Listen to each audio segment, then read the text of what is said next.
안녕하세요. HSK 강사 윤여정입니다. 지금부터 1월 9일 적중 특강을 진행을 해보도록 하겠습니다. 우선 독해 1부분부터 볼 텐데요. 46번 괄호 앞에 보시니까 뒤에는 마침표죠. 앞으로 올라가서 한 호흡은 너무 짧으니까 살짝 더 올라가서 한번 볼게요. 在经历了 겪었대요. 무엇을 겪은 거예요? 激烈的竞争 치열한 경쟁을 겪은 후에 才成为 무엇이 되다 라는 뜻을 가지고 있죠. 무엇이 되었대요? 뭐이 什么什么的 링춘저. 링춘저는 우두머리 같은 것들을 갖다 다 묶어서 링춘저라고 이야기를 하죠. 한 무리를 이끄는 사람들 해서 이것이 되었습니다 라고 되어 있는데 46번은 그러면 링춘저를 꾸며줄 표현이 필요한 것 같아요. 그러면 어떤 게 들어가야 될까요? A부터 한번 볼게요. 상예, 상업이란 뜻, 요건 좀 안 어울릴 것 같고, 항예, 요거 싱이라고 읽지 않도록 주의해 주셔야겠죠. 항예, 업무, 직업, 업종이란 뜻을 가지고 있는데, 요거는 이렇게 따페이 같이 외워주셔야 되세요.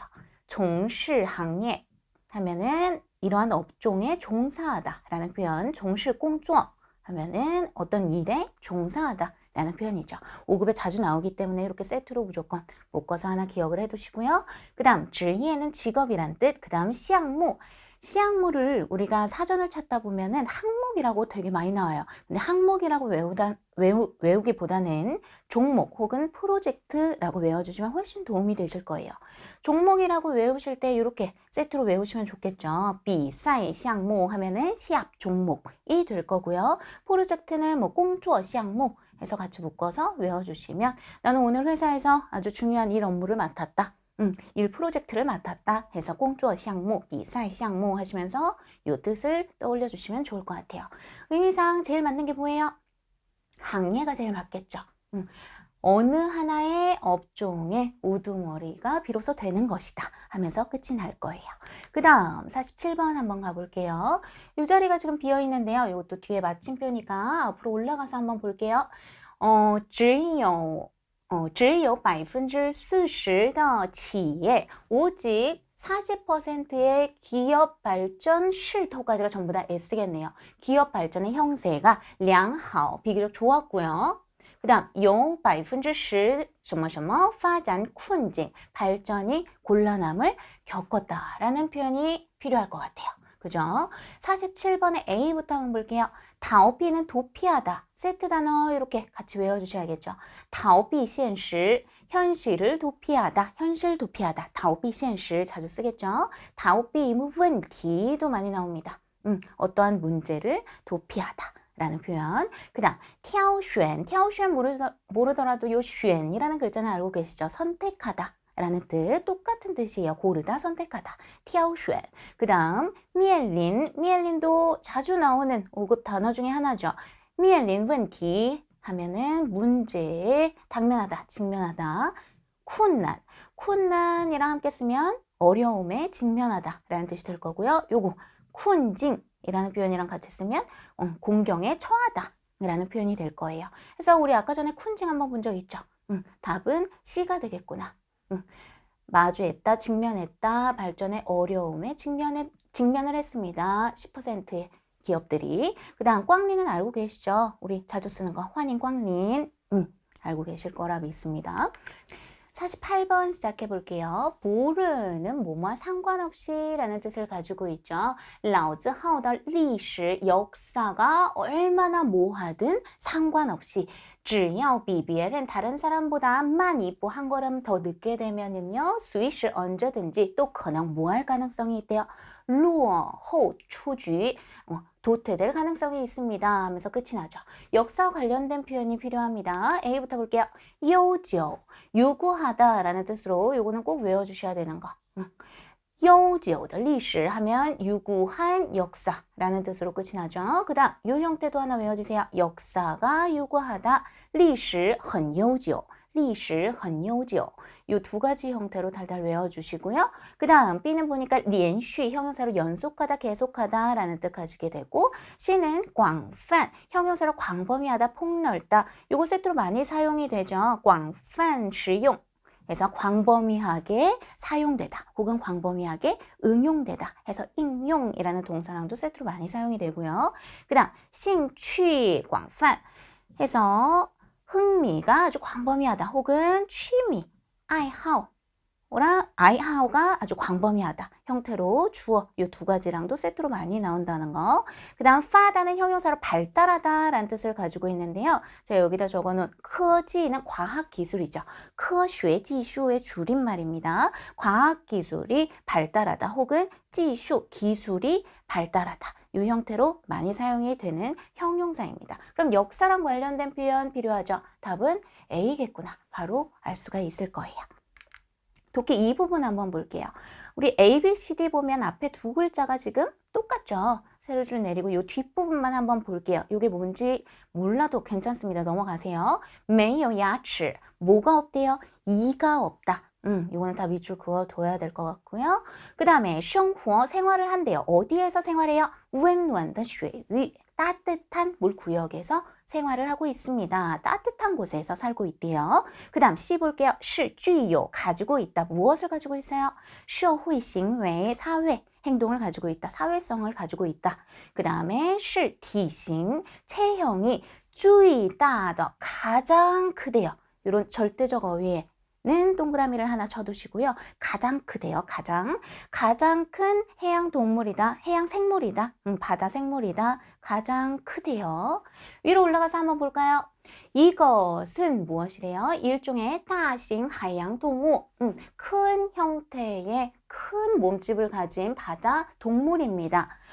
큰 몸집을 가졌다고는 했지만 가장 크다고는 이야기 안 했어요. 그 다음 喜欢, 뭘 좋아한대요? 群居生活, 무리를 이루어서, 때를 이루어서 생활하는 걸 좋아합니다. 具有, 가지고 있대요. 뭘 가지고 있는 거예요? 一些和人类相似的社会行为, 여기 나오네요. 사회성을 가지고 있다. 사람과 비슷한 사회 행동을 가지고 있다라는 표현이 나왔죠. 답 바로 나오죠. 답은 C겠구나. 사회성을 가지고 있는 해양 생물이구나, 해양 동물이구나 알 수 있을 거예요. 여기까지만 읽어도 뒤에 답은 필요가 뒤에 부분은 읽을 필요가 없죠. 하나 더 볼게요. 요거는 A, B, C, D 보니까 딱 공통되는 게 없어요. 그죠? 나눌 수는 없을 것 같고요. 본문을 슬쩍 보니까 지금 마침표가 두 개밖에 없어요. 그죠? 근데 뒤에 문장을 쭉 보시면 이 방면, 한 방면으로는 하면서 뭔가를 이야기해주고 있고 另一方面, 다른 한 방면으로는 하면서 또 이야기를 해주고 있어요. 뭔가 앞에 거 주제를 가지고 한 방면, 두 방면 하면서 풀이를 해준다는 느낌을 받을 수가 있겠죠. 이런 걸 주제문이라고 하는데요. 이런 경우에는 이 앞부분 읽어보시면 대충 주제가 파악이 될 거예요. 그렇기 때문에 앞부분 한번 볼게요. 员工是, 직원은 은이 아니네요. 是否优秀, 우수한지 아닌지는 关键, 관건으로 자유이 어디에서 볼 수 있대요? 企业如何去培养, 이게 전부 다 목적어가 되겠죠. 기업이 어떻게 양성하는지가 관건입니다. 라는 표현이 나와 있어요. 잘 기억해 두시고 밑에 한번 내려가서 답을 찾아볼게요. 精神关怀比物质奖励更重要. 정신적으로 보살펴 주는 것은 비 무엇보다 물질적으로 도움을 주는 것보다 더 중요하다라는 표현이 나왔어요. 이런 표현은 없었어요. 요거는 아닐 거예요. 그 다음 B 볼게요. 栽培, 몰라도 상관없어요. 배, 뭐 기르다, 배양과 비슷한 뜻이겠거니 글자 비슷하죠. 똑같죠. 뒤에 글자. 기르다, 뭘 길러요? 뭘 양성해요? 员工, 직원을 양성하는 건 필요하대요. 뭐가 필요해요? 投入大量资金, 많은 자금을 투입시키는 것이 굉장히 필요합니다. 이런 표현도 없었어요. C 볼게요. 优秀的员工, 우수한 직원은 离不开企业的培养, 뗄래야 뗄 수 없다, 분리되는 게 불가능하다 라는 뜻을 가지고 있죠. 무엇과 분리되는 게 불가능해요? 기업의 양성과 분리될 수가 없다. 이 표현 주제랑 똑같은 표현이죠. 답은 C겠구나. 바로 알 수 있을 거예요. 그래서 마침표 같은 것도 힌트가 되니까 한번 쭉 체크를 해보시고 그 다음에 전체적으로 어떤 것을 가리키는지 주제문인지 이런 것들을 파악한다면 답을 훨씬 더 빨리 찾으실 수 있으실 거예요. 쓰기 일부분 한번 볼게요. 우리 동사 수러문, 수러문이라고 이야기를 하면 형용사 수러문, 동사 수러문 이렇게 두 가지를 많이 이야기를 하는데요. 동사 서술어가 들어가 있는 문장을 갖다가 동사 수러문이라고 이야기를 합니다. 특징이 뭐가 있어요? 동사니까 뒤에 목적어, 물론 없을 수도 있지만 대부분 많이 있는 편이라는 거 목적어 있고 그 다음 앞쪽에 부사어라고 제가 체크를 해놨는데요. 부사, 조동사, 뭐 전치사고 이런 것들 다 통틀어서 부사어라고 이야기를 하죠. 이런 부사어가 앞쪽에서 동사서술어를 수식을 해준다는 거. 이 정도 기억을 해주시면 되고 주어도 그렇고 목적어도 그렇고 보통 명사로 많이 이루어져 있죠. 명사를 수식해주는 성분을 전부 다 관형어라고 이야기를 합니다. 그래서 이 형태 잘 기억을 해두시고 문제에 들어갈 때 항상 동사나 형용사, 서술어가 뭐가 있는지부터 체크를 해두시면 중심 잡기가 굉장히 좋아요. 마이라는 뜻의 팔다, 동사가 여기 보이네요. 그 다음 뒤에 보니까 목적어 이미 달려 있어요. 进口零食, 수입 간식이죠. 수입 간식을 팔다 라는 표현 나왔어요. 떠 있으니까 뒤에 명사 붙어야 되는데 얘 명사 하나 있네. 그럼 얘네 둘이 붙겠구나 바로 알 수 있겠죠. 이미 목적어 있으니까 얘는 뭐가 된다? 주어가 되겠구나. 마자는 의문문 만들어주는 표현이죠. 문장에서 어디 위치한다? 문장 제일 끝에 위치한다. 답 이미 나왔네요. 주어 나왔고요. 동사, 목적어, 그 다음 의문문 만들어주는 마 해서 나열을 한다면 隔壁的商店 옆집 상점 마이 팝니까? 무엇을? 进口零食를 팝니까? 하면서 끝이 나는 문장이 되겠습니다. 밑에 것도 한번 볼게요. 우리 조동사 나오고 뒤에 떵지라는 동사 나왔어요.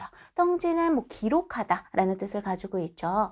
기록해요. 목적어를 봤는데 끄얼은 개인으로는 좀 부족하죠. 개인 정보랑 같이 묶여야 될 거예요. 개인 정보가 목적어가 될 거예요. 그러면 나머지 두 개 이제 묶고 한번 볼게요. 进入大厦, 다샤라는 건 굉장히 큰 건물, 빌딩들을 이야기합니다. 빌딩에 들어가기 전에 그 다음 要登记, 기록을 해야 됩니다. 무엇을? 개인 정보를 하고선 나열을 해주시면 되겠죠. 여기까지 登记, 个人信息가 목적어 형태를 이루는 문장이 되겠습니다. 97번 한번 볼게요. 우리 동사 한번 볼까요? 동사 여기 있네요. 出现, 나타났다 라는 뜻을 가지고 있죠. 주어는 동슈에가 될 거고요. 친구들에게서 나타났대요. 무엇이 나타났을까요? 목적 한번 찾아볼까요? 현상이 나타나다. 이게 제일 의미상 맞겠죠. 주어, 동사, 목적어. 이제 나머지 두 개 남았어요. 知道는 지각하다 라는 뜻을 가지고 있는데요. 지각하는 현상 묶어주시는 게 좋겠죠. 그 다음 个别 부분 일부에 라는 뜻을 가지고 있는 个别는 동슈에를 꾸며주는 관형어로 들어가는 게 가장 의미상 맞겠습니다. 해서 답을 나열을 하면 个别 동슈의 일부 학생들에게서 나타났습니다. 무엇이? 迟到现象, 지각하는 현상이 나타났습니다. 하면서 끝이 나는 문장이 되겠죠. 그 다음 서술성 목적어를 가지는 동사. 요거는 말이 길어서 그런데요. 되게 쉬워요. 우리 요거 한번 볼게요. 나는 그녀가 예쁘다고 생각한다 라는 뜻을 가지게 되겠죠. 여기서 생각한다 라는 요 동사가 서술성 목적어를 가지는 동사가 되는 거예요. 해서 목적어 안에 동사나 형용사가 들어가 있는 형태를 가진 동사를 서술성 목적어 를 가지는 동사라고 이야기를 합니다. 그래서 대표적으로 쥐에더 말고 뭐 따수한 같은 것들, 이웨이 같은 것들이 대표적인 서술성 목적어가 가진 동사죠. 이런 걸 잘 기억을 해두시면서 문제로 들어갈 건데요. 우리 도즈, 투자하다 라는 뜻의 동사 하나 찾아 보이고요. 팡치 동사로 포기하다 라는 뜻을 가지고 있죠. 우리가 동사가 여러 개 나오면 한 번쯤 고민을 해봐야 돼요. 우리가 이런 동사가 하나 나오고 동사가 두 번째 동사가 이 첫 번째 동사 안에 들어가게 되는지 아니면 동사의 무게가 똑같이 나오고 두 개가 나열이 되고 있는 건지 이 두 가지 경우를 한번 따져봐야 돼요. 요거를 한번 요걸로 대입해서 한번 볼까요? 투자한 다음에 포기하다? 말이 이상하죠. 포기한 다음에 투자하다도 말이 좀 이상해요. 그러면 요 경우겠네요. 요게 바로 서술성 목적어를 가지는 동사의 경우인 거고요. 그러면 어떻게 돼야 돼요? 얘가 V1이 돼야겠죠. 포기하다. 무엇을? 도즈 투자하는 걸. 이 항목에, 이 종목에 투자하는 것을 포기하다라는 형태가 돼야 될 거예요. 얘가 V2가 되겠죠. 그러면 얘는 주어가 돼서 우리는 포기했다. 我们放弃. 뭘 포기하는 거예요? 이게 전부 다 묶여서 목적어 형태. 이 프로젝트, 이 종목에 투자하는 것을 포기했다라는 뜻으로 끝이 나는 문장이 되겠습니다. 연동문 같은 경우가 제가 조금 전에 이야기한 무게가 똑같은 동사 두 개가 나열되는 경우, 요 경우가 연동문 같은 경우예요. 요거를 한번 볼게요. 예제. 我去中国 나는 중국에 가서 学 한유 중국어를 공부한다 라는 뜻을 가지게 되겠죠. 해서 똑같이 나열 요거 한 다음에 요거 한다 이런 식으로 해석이 되는 것들을 연동문이라고 이야기를 하게 되는데 여기 보시면 怀孕 이합동사죠. 임신하다 라는 뜻. 辞职도 이합동사 사직하다 그만두다 라는 뜻을 가지고 있죠. V1이 뭘지 한번 고민해 봐야 돼요. 임신한 다음에 사직을 할까요? 아니면 그만둔 다음에 임신을 할까요? 임신을 한 여기 보니까 호우까지 있는 걸로 봐서 임신한 후에 그만두게 되는 거겠죠. 그렇기 때문에 나열을 한다면 姐姐怀孕后 언니는요 임신한 후에 바로 뭐 했다? 辞职了 회사를 그만두었습니다. 해서 V1, V2 형태의 연동문이구나 알 수가 있어요. 연동문의 특징을 하나 더 말씀드리자면요. 요거는 꼭 기억해 주셔야 돼요. 연동문은 서술어가 동사가 두 개 이상 나오고요. 주어는 무조건 하나만 있어야 돼요. 이 주체가 서술어 1도 하고 서술어 2도 하는 형태를 가져야만 연동문이라고 할 수 있는 거죠. 이것도 한번 볼까요? 姐姐 언니가 임신을 하고 그 다음 언니가 회사를 그만둔다. 연동문 더 확실해지죠. 그 다음 받자문은 뭐 3급 때부터 주구장창 나오죠. 이 순서를 꼭 기억을 해주셔야 되는데 제가 제일 추천하는 건 예제 외우기. 예제를 외우면요. 역으로 떠올리기가 굉장히 쉬워요. 그래서 되도록이면 예제를 쉬운 글자로 나열을 해서 외워주시는 게 좋아요. 니, 당신은 이팅야 반드시 해야 된다. 무엇을? 전치사죠. 개사구. 把衣服 옷을 그 다음 동사 나오고 씨 빠는데 어떻게 빨아요? 깐징 기타 성분 깨끗이 빨아야 한다 라는 표현이 나왔어요. 주어 나오고 우리 보통 부조개라고 많이 외우시죠. 이띵 부사 반드시 야 조동사 해야 한다. 그 다음 개 부조개 그 다음 동사 기타 성분 요 받자문 순서를 꼭 외워두셔야 돼요. 문장으로 갔을 때 우리 바가 보인다 하면은 얼른 그려보세요. 내가 바 무엇을 뒤에 명사 따라 붙어야 되는데 이 명사보다 총디엔치 바로 나오겠죠. 충전기를 그 다음 뭐 나와야 돼요? 동사 나와야 되는데 동사 여기 있네. 두다. 어디에 두는 거예요? 이제 기타 성분 나오겠죠. 어디에 두다? 左边的抽屉里 왼쪽에 서랍 안쪽에 두었다 라는 표현으로 나열을 해주시면 되겠죠. 받자문 요 바가 딱 보인다 하면요 옆에다가 우선 문장 순서부터 쭉 적어 두신 다음에 하나하나 집어넣으시면 틀릴 일이 절대 없으실 거예요. 그 다음 전치사고 보어 이것도 정말 우리가 흔하게 자주 쓰는 것 중에 하나인데요. 많은 분들이 모르시죠. 우리가 보통 전치사라고 이야기를 하면은 부사어로서 사용하는 걸 많이 떠올리세요. 이거 되게 익숙하시죠? 타 주어 나오고 学 한위 중국어를 배운대요. 근데 어디에서 전치사 구, 개사 구는 주어 뒤 동사 앞에 나온다 라고 많이 이야기를 하게 되는데요. 부사어로 사용될 때가 이런 경우고요. 이제 4급 때부터 이런 현상이 이제 종종 나오기 시작해요.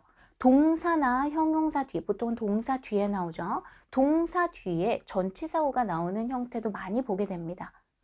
보통 4급 같은 경우에는 동사 뒤에 얘는 흔하게 이렇게 세트로 쓰니까 아예 세트 외워버리세요 라고 말씀을 많이 드리는데 5급에서는 이제 정확히 인지를 하셔야 돼요. 여기서 전치사구는요 보어로서 들어가게 된 거예요. 모든 보어는 동사나 형용사 뒤쪽에 위치해서 뒤에서 동작을 갖다가 수식해주는 역할을 하죠. 그는 산대요. 근데 어디에 사는 거예요? 북경에 산다. 라는 형태로 자주 보셨을 거예요. 이런 표현. 이 동사 같은 경우는 더군다나 이런 형태 많이 가지게 되죠. 근데 단 우리가 기억해야 되는 건 보어 역할을 할 수 있는 전치사는 이렇게 7가지밖에 없다 해서 이거는 따로 외워두세요. 在给自于到向往 해서 달달달달 외워주시고 이 전치사들은 동사 뒤에서 보어 역할도 할 수 있는 전치사구나 라고 외워두시면 나중에 도움이 많이 되실 거예요. 한번 쭉 볼게요. 토의 후이가 동사죠. 되돌려주다, 뭐 환불해주다 이런 뜻을 가지고 있는데 지금 따오라는 전치사 나왔어요. 우리 따오 가능하다 그랬죠. 보어 역할. 따오 어디로 되돌려주는 거예요? 당신의 묶을 만한 게 짱후밖에 없겠네요. 당신의 계좌로 되돌려준다 해서 요 부분이 다 묶여서 전치사고 보어가 될 거고요. 그럼 야진이라는 명사는 어디 들어가야 돼요? 보증금 주어가 되겠죠. 당연히 주어가 될 거고 이직은 부사니까 주어 뒤 동사 앞이 될 거고 나열을 하면 어떻게 돼요? 야진 보증금을 이미 토이회 되돌려 주었습니다. 그 다음 어디로? 이 부분이 전부 다 전치사고 보어가 되는 거죠. 당신의 계좌로 되돌려 주었습니다. 하면서 끝이 나는 문장이 되겠습니다. 특수구문 한번 가볼게요. 有没有라는 동사에 한해서만 이러한 현상이 일어납니다. 有나 没有가 나오면 뒤에 목적어가 이제 나오겠죠. 목적어가 뭐 한 명의 친구 해서 요 이거 벙요, 요 벙요 이런 형태로 목적어가 이제 나오는 형태를 가지게 되는데 만약에 수량사나 혹은 형용사가 나온다, 중간에 나온다 하면은 요거들은 앞에서 이 목적어를 갖다가 꾸며주는 표현이 될 거예요. 이때는 그냥 차례대로 이렇게 해석을 해주시면 됩니다. 我有一个朋友我有一个漂亮的朋友 이런 형태로 앞쪽에서 수량사나 형용사가 있다면 꾸며주는 형태구나 기억을 하시면서 이렇게 해석을 해주시면 되고요. 근데 뒤쪽에 동사구가 나온다 라고 하면 이 동사구는 뒤쪽에서 이 목적어를 꾸며주는 형태를 가진다 라고 떠올려 주시면 될 것 같은데 이 예제를 한번 보면서 한번 해석을 해볼게요. 나는 있어요. 我有 朋友, 친구가 있습니다. 근데 우리 수량사 같은 경우에는 앞쪽에서 꾸며주는 형태를 가진다 그랬죠. 이거 朋友, 한 명의 친구가 있다 라고 해석을 해주시면 되는데 뒤에 보니까 무슨 친구예요? 중국어를 배우는 친구. 그래서 동사가 있으니까 이 부분은 전부 다 뒤쪽에서 이 朋友를 꾸며주는구나 라고 기억을 해주시면 돼요. 나는 중국어를 배우는 친구가 한 명 있다. 그 다음 밑에 거 한번 더 볼게요. 没有 동사 나와 있죠. 그 다음 목적어 人 사람이 없대요. 근데 무슨 사람이 없는 거예요? 接电话 전화를 받는 接가 동사죠. 동사고 나왔으니까 뒤쪽에서 꾸며주는구나. 전화를 받는 사람이 없습니다. 라는 표현이 될 거예요. 이것도 보시면 有 라는 동사 보이고요. 权利 권리가 있습니다. 라는 표현이 나오는데요. 뒤에 보시면 保持沉默 나오죠. 침묵을 유지하다 라는 표현이 나오는데 우리 有没有라는 이 특수구문 알고 계신다면 이게 이렇게 묶여서 뒤로 간다는 걸 알 수 있겠죠. 이게 S가 될 거고 당신은 있습니다. 뭐가 있는 거예요? 权利 권리가 있는 건데 뒤에 보시니까 保持沉默 동사구가 나와 있죠. 요거는 뒤쪽에서 이 목적어를 꾸며주는 형태다. 침묵을 유지할 권리를 당신은 가지고 있습니다. 라는 표현이 되겠습니다. 그 다음 쓰기 이 부분 한번 진행을 해볼게요. 첫 번째 단어가 收获, 명사로 수확, 성과, 소득이라는 뜻을 가지고 있고요. 동사로는 수확하다, 추수하다 라는 뜻을 가지고 있는데 동사로 사용을 할 때는요. 뒤에 뭐 음식물 같은 거, 쌀 같은 거 이런 거가 나올 텐데 우리가 작문을 할 때는 요거를 사용하기는 조금 힘들어요. 그래서 보통은 수확, 성과, 소득 형태로 많이 사용을 한다는 거 해서 이런 거 세트 단어로 외워주시면 좋겠죠. 有没有收获 수확, 성과, 성과가 있다, 없다 형태로 有没有收获 해서 외워주시고요. 혹은 이 형태도 많이 쓰죠. 收获很大 소득이 굉장히 많다, 성과가 아주 크다 라는 표현으로 收获很大 라는 표현도 많이 사용을 합니다. 그 다음心情, 명사로 심정, 마음, 기분이라는 명사. 우리 자주 이야기하는 거 나 오늘 마음이 안 좋아. 我今天心情不好 혹은 나 오늘 기분 엄청 좋아 心情很好 형태로 이런 형용사들 많이 붙여서 사용을 하기도 하고요. 나 오늘 너랑 말할 기분 아니야 할 때 뭐라 그래요? 我今天没有心情跟你说话 이런 형태 사용하실 수가 있겠죠. 마음이 아니다, 기분이 아니다 라는 표현으로 没有心情 이런 표현도 자주 사용한다는 거. 그 다음 分析는 동사로 분석하다 라는 뜻을 가지고 있죠. 동사니까 앞에 형용사, 이런 형용사가 동사 꾸며주는 형태로 많이 들어간다는 거. 仔细分析하면은 자세하게 분석하다 라는 표현이 될 거고요. 혹은 동사니까 뒤에 목적어도 가질 수 있겠죠. 分析 무슨情况 어떠한 상황을 갖다 분석하다 혹은 分析什么什么问题 어떤 문제를 분석하다 형태로도 많이 사용을 한다는 거. 이런 건 따페이 단어니까요. 무조건 세트로 달달 외워주세요. 네, 네 번째 단어 한번 볼게요. 친치에. 친치에는 형용사로 친절하다, 친근하다라는 뜻을 가지고 있죠. 그래서 그는 아주 친절하다. 他这个人很亲切 이런 형태 많이 사용을 하게 되겠죠. 사람이 친절하다라는 형태. 혹은 뭐 친근하게 말하다, 뭐 대답하다, 친치에 더 슈어 이런 것들 많이 붙여서 이야기를 할 수가 있을 거고요. 혹은 친근한 사람, 명사도 수식을 해줄 수가 있겠죠. 친치에 더 른 이런 식으로. 해서 묶어서 친치에는 이런 기본적인 형용사 서술어 자리에도 위치를 하고 동사를 수식해 주거나 혹은 명사를 수식해 주는 용도로도 자주 사용한다는 거. 그 다음 간시에는 명사로 감사 혹은 동사로 감사하다. 보통 동사로 많이 사용을 하는 편인데요. 간시 감사합니다. 누구에게? 뒤에 목적어로 사람 보통 많이 나오기도 하고요. 또 목적어가 길게 나오는 경우도 있어요. 길게 나온다는 건 서술성 목적어를 가지기도 한다는 거예요. 해서 뭐 감사합니다. 저희 결혼식에 참여해 주셔서 하려면 뭐라 그래요? 感谢你们参加我们的婚礼 이런 식으로 사용을 하게 될 거예요. 그래서 목적어가 명사로 나오는 것도 가능하고 사람만 나오는 것도 가능하고 문장 형태가 나오는 것도 가능하다. 그 다음 명사로 사용할 경우에는 이런 식으로 表示感谢 감사의 뜻을 나타내 보이다. 표시하다 라는 뜻으로도 자주 사용을 하니까 이렇게 세트로 외워주시면 될 것 같습니다. 그 다음 우리가 이 그림에요. 세면대가 있고 아래쪽에 파이프가 없어요. 그래갖고 물이 막 철철철 흐르고 있고요. 여자가 그 앞에서 뭔가 전화기를 들고서는 막 물을 이렇게 받고 있는 그런 장면의 사진이 나오는데요. 우선은 세면대가 고장났다. 이런 거 적으시면 좋겠죠. 洗手池坏了. 고장이 났다 라는 표현으로 洗手池坏了 이런 표현 집어넣어 주셔야 될 것 같고요. 그 다음에 이거 5급 단어죠. 漏水 물이 새다 라는 표현 漏水 해서 이것도 꼭 적어주셔야 되는 필수 단어 중에 하나일 거예요. 물이 철철철 샜다. 漏水 그러니까 이제 전화를 해서 뭐 친구한테 도움을 청해야겠죠. 친구한테 전화를 걸어서 打电话 해서 뭐 이거 얼른 수리해야 돼. 수리를 해야만 한다 해서 시울리라는 동사, 이는 4급 동사죠. 시울리라는 동사도 사용을 해보실 수 있을 것 같아요. 그래서 제일 중요한 단어는 漏水 이거 꼭 적어주셔야겠죠. 항상 이렇게 사진을 보시면은요, 5급 단어 사용할 수 있는 건 웬만하면 꼭 적어주셔야 돼요. 그래야 점수가 많이 올라가기 때문에 이런 표현들은 꼭 외워두셨다가 나중에 그런 관련된 그림 나오면 꼭 적어주셨으면 좋겠습니다. 여기까지 적중특강 마무리를 해보겠습니다. 모두 수고 많으셨고요. 저희는 다음 달에 다시 찾아뵙도록 하겠습니다.